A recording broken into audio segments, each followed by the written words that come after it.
Vamos a iniciar la tutoría del capítulo 12 de Ética y Política. Quien les habla, su tutor de la Cátedra de Filosofía, Pablo Vindas. Y el capítulo 12 que va a iniciar aquí en la página 389, según el libro que me entregaron este año. Vamos a tratar el tema del filósofo Sigmund Freud con el tema El problema de la moral. Freud nace en 1856 en Freiberg, Moravia, que era la actual República Checa. Entra en contacto con las técnicas hipnóticas entre la vigilia y el sueño, liberando sus pulsaciones reprimidas. Esa fue la primera etapa de trabajo de Freud, trabajar con el tema del hipnotismo para sacar información a las personas de sus malestares comunes internos. Luego Freud entabla vínculos con Joseph Breuer y utiliza su método catártico, que es un procedimiento de liberación emocional, pero este método catártico no supuso un alivio al paciente. Hace una asociación libre, que es aplacar en sus pacientes la histeria e interpretar sus sueños. Y ahí es donde ya Freud hace su trabajo de fondo, ¿verdad? El escuchar al paciente, escuchar sus dificultades y la posible conexión con los sueños que éste tiene y crear una conexión entre ellos. Es el creador de la terapia que vamos a llamar, a partir de lo que acabo de decir, psicoanálisis, y generó un cambio en la imagen del hombre. La sexualidad es la raíz explicativa de las acciones humanas. Las manifestaciones culturales, como la conciencia moral, están implícitas en esas acciones humanas que están enraizadas en la sexualidad.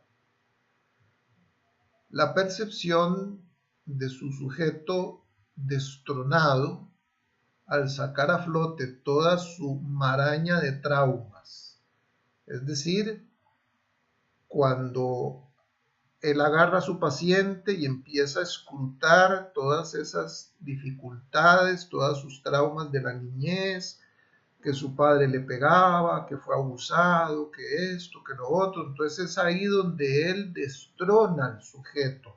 Es decir, es como una cebolla, le va quitando capas y capas y capas hasta que llega al centro, a la médula del ser humano, del paciente. Un sentimiento de culpabilidad que acompaña al paciente es difícilmente soportable para el individuo. Él se da cuenta que el hombre se siente culpable.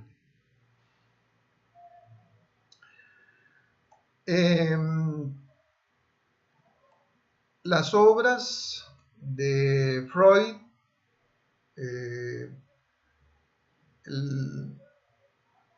digamos que todas son importantes, pero la más importante, diría yo, es esta, que es de 1930, que es El malestar de la cultura, que la veremos más adelante. Todas las demás ustedes las tienen ahí en su libro, ¿verdad? No la voy a leer. En la página 391 inicia el inconsciente y su emersión en los sueños. Aquí se da la primera consideración tópica del psiquismo.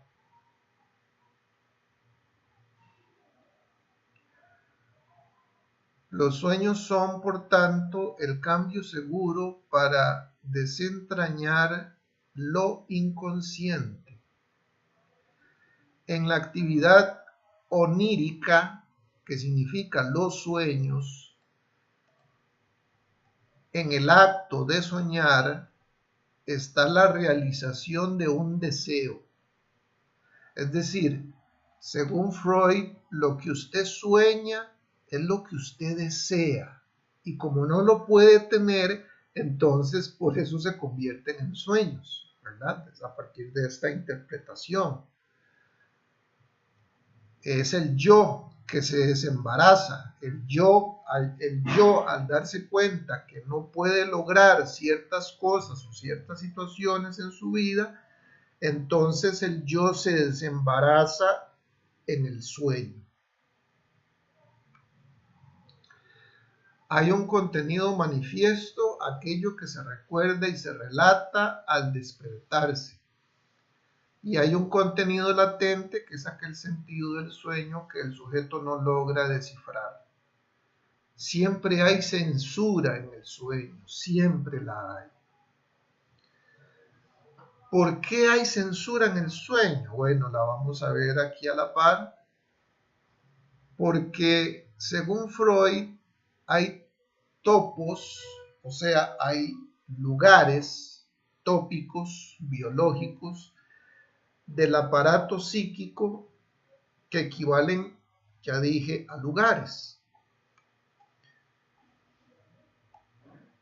Está el consciente que constituye la periferia del psiquismo, o sea, lo que vemos, lo que estamos, el aquí y el ahora. Está lo inconsciente, que es lo psíquico propiamente dicho, el olvido de situaciones penosas, reprimidas, es decir,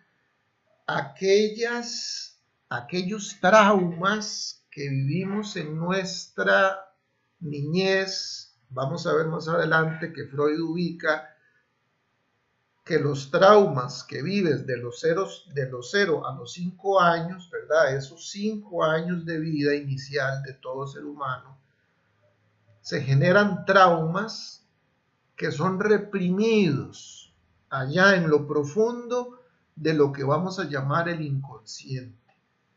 Entonces usted no conoce esos traumas, no los conoce porque el consciente no los ve. Esos traumas están escondidos en lo que vamos a llamar inconsciente. Y luego está el preconsciente, que son sus contenidos que poseen un acceso voluntario para el yo consciente. Es decir, acuérdense de lo que les acabo de decir, el yo consciente es el que está aquí y dice, bueno, es que yo quiero tener, ahora que hablamos en el capítulos anteriores de Marx, de que la ideología convence al hombre de que el tener cosas es lo que da la felicidad. Aquí Freud nos da a entender que esa no es la solución. Entonces el hombre dice, es que yo quiero tener un Lamborghini, pero no puedo tenerlo porque soy un hombre pobre, gano muy poco. Bueno, entonces él cuando sueña con Lamborghinis. Eso es cuando dice que el yo se desembaraza. El desembarazar el yo significa el soñar aquellas cosas que yo quiero y no poseo.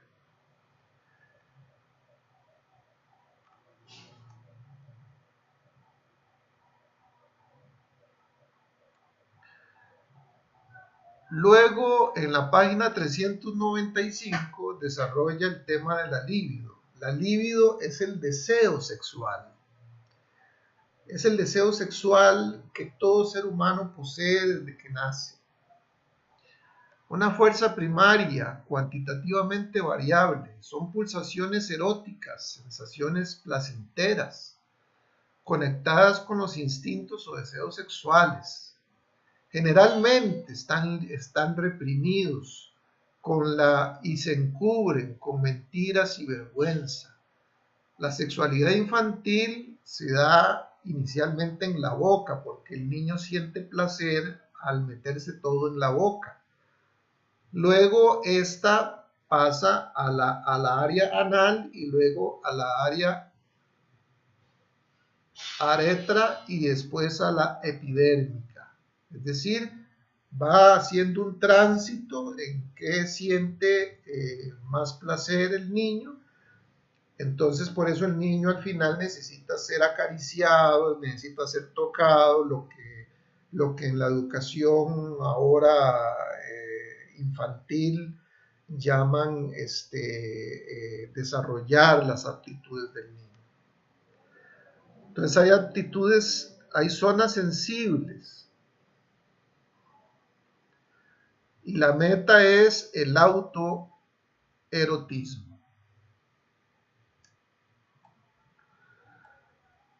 Las primeras 4 fases de la sexualidad humana están dirigidas al yo. Las primeras 4 fases son la fase oral, que es de 0 a 2 años, son las primeras zonas erógenas que están en la boca. La fase anal, que es de los 2 a los 3 años, que envuelven el segundo y tercer año de vida. La fase fálica, que es de los 3 a los 6 años, va de los 4 a 5 años también. Ahí es donde se da el conflicto edípico. El conflicto edípico es el deseo amoroso y hostil hacia los progenitores.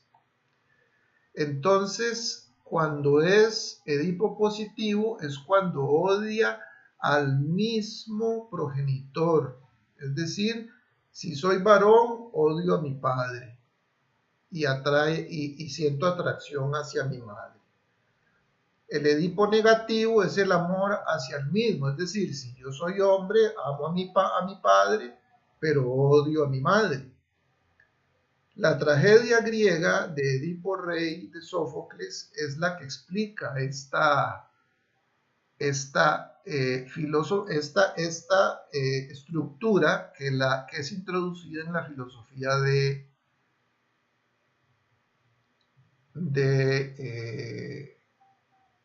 este filósofo. Y el cuarto periodo, que es el de latencia, que va de los 7 a los 11 años, va hasta la pubertad, donde se desarrollan las glándulas sexuales y lleva a la unión sexual.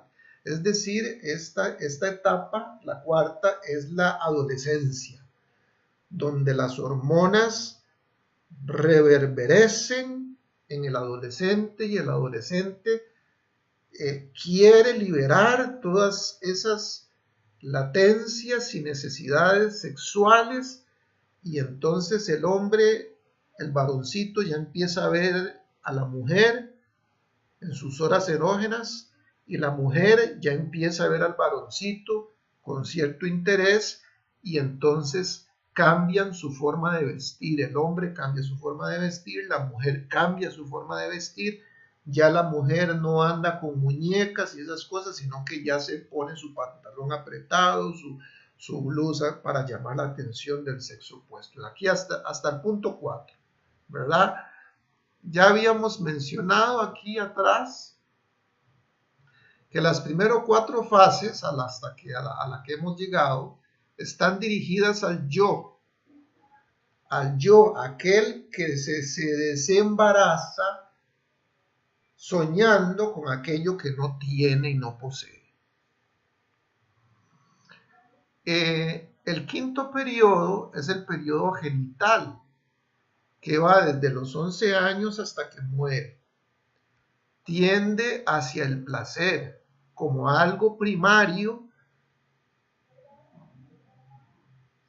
y tiende hacia el placer como algo secundario y que es dedicado solo para la reproducción, el amor o a la ternura.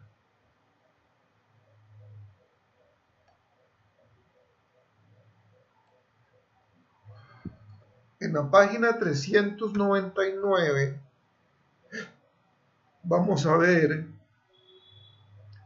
el ello, el yo y el superyo. Son las tópicas de la personalidad que establece este filósofo. Y dice que hay tres sujetos en uno. Está el ello, que es el impulso reprimido, inconsciente, amoral y egoísta, donde está la libido, la necesidad sexual, la caldera que hierve, donde están las excitaciones continuas, la sede de los instintos, donde está el principio del placer, la descarga del torrente de empuje de satisfacción, ahí está el ello. Acuérdense que Freud fundamenta su filosofía en la sexualidad, ¿verdad? Por eso es que estamos tocando estos temas, que son temas tabú, poco tocados, ¿verdad? Se habla poco de esto en la sociedad.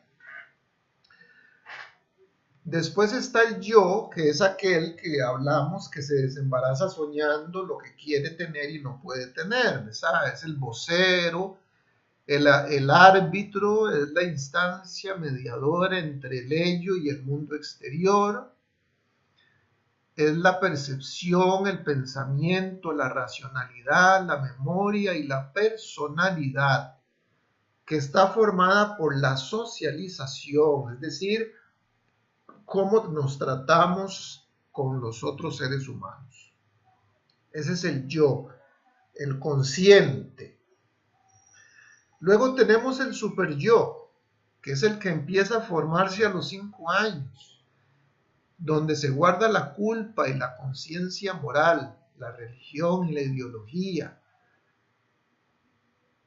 que se autocastiga, que desvía del ideal del yo, se identifica con la autoridad, con los modelos, con valores, principios de realidad, administra la energía libidinal, es decir, la reprime, encauzándose hacia otros rumbos, los cuales considera correctos según la civilización, ¿verdad?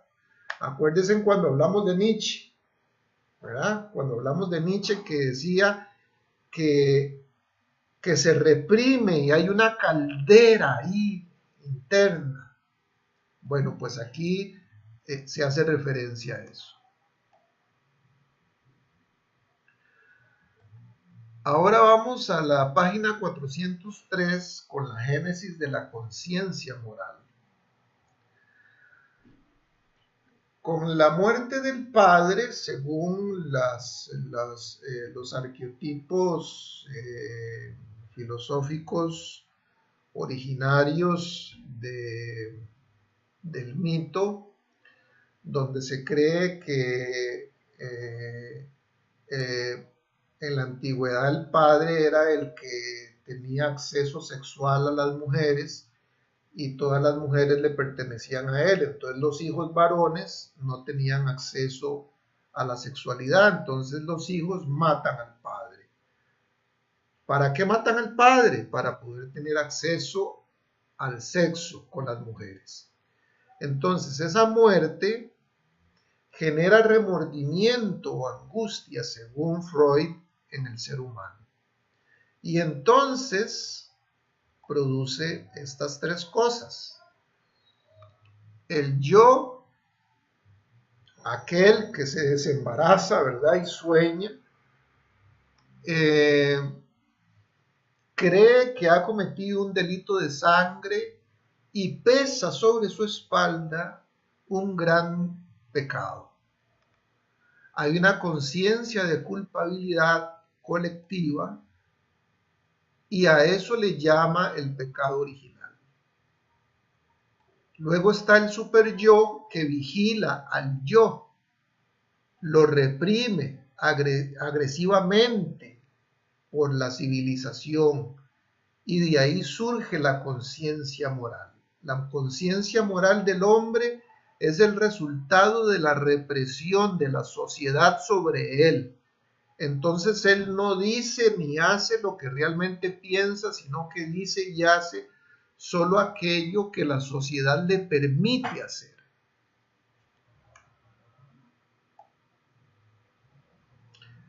Se traslada el complejo de Edipo y hay un miedo a perder el amor. Luego de esto, de lo del yo y el superyo, tenemos más severos mientras más se renuncia. Aquí lo que quiere decir es que cuando hay una caldera ardiente en nuestro subconsciente, cuando más grande es nuestro deseo hacia algo y tenemos que renunciar a ello. Y eso es el sentimiento moral que tiene su génesis en el condicionamiento cultural. Es la cultura la que condiciona al ser humano. Hay una renuncia a los instintos. Entonces, hay un examen de conciencia, una desgracia para el hombre. Y es ahí donde se genera la religión, el conflicto con la religión.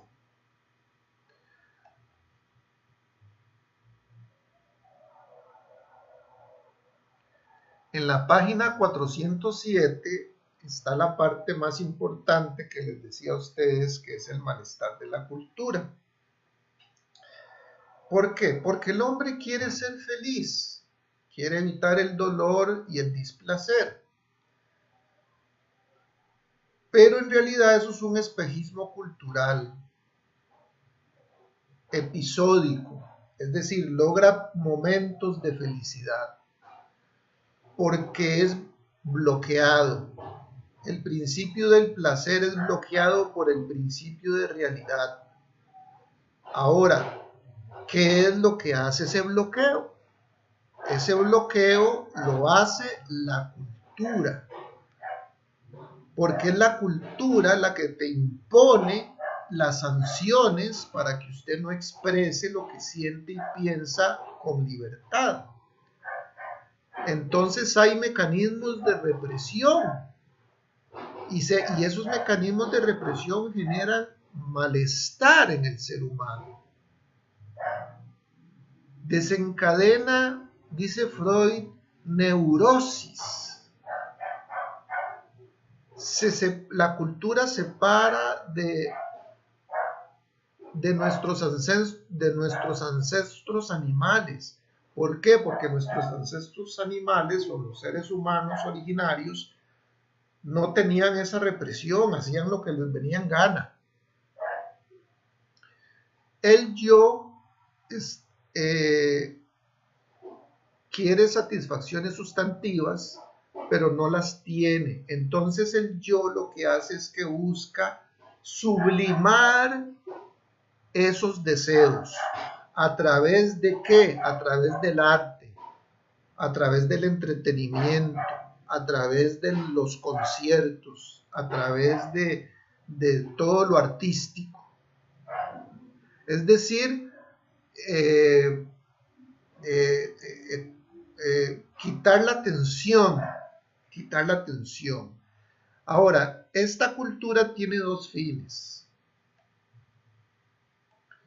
suplir la libertad y la ausencia de represión por adquirir seguridad y protegernos contra la naturaleza. Y por otro lado, regular las relaciones humanas a través de la ética del superyo, elaborando ideales. Más mérito tendrá su acatamiento. El ello genera un desequilibrio entre el eros y el thanatos. El eros es lo erótico y el thanatos es la muerte, tendencias a destruir.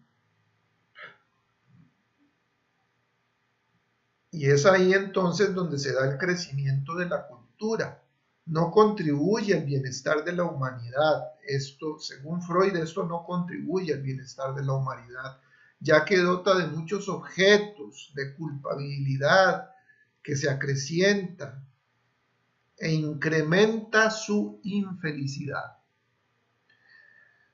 El superyo cultural analoga al superyo particular contra el yo bajo la forma de castigo o remordimiento.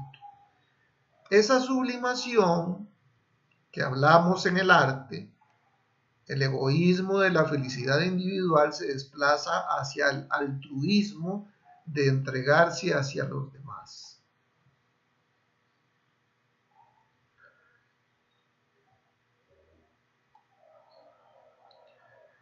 Y así terminamos el capítulo 12.